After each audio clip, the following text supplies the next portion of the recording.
Алматылықтар қазақтың бас ақыны ойшыл ғұлама ғалым ұлт ағартушысы Абай Құнанбайұлының 180 жылдық мерейтойын атап өтті. Хәкімнің ескерткішіне гүл шоқтары қойылып, рухына тағзым жасалды. Абай алаңында өткен шараға бас аяғы 5000-нан астам адам жиналған. Қазақтың ұлы ақынын ұлықтау мұнымен бітпейді. Мерейтой аясында тағы қандай іс-шаралар ұйымдастырылды. Тілші жалғастырсын.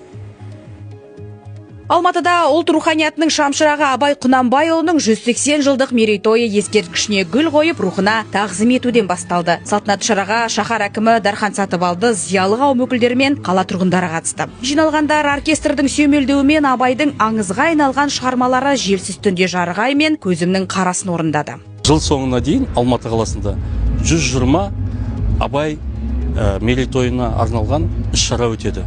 Бұл шара жыл соңында дейін жалғасады.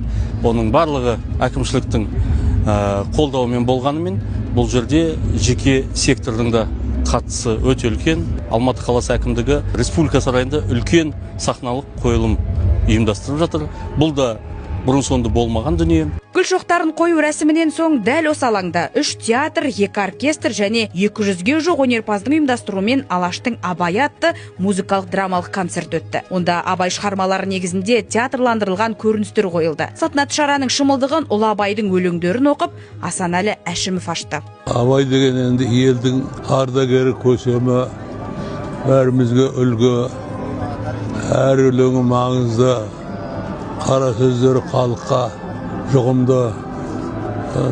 Абайдың енді халыққа бергені көп қой.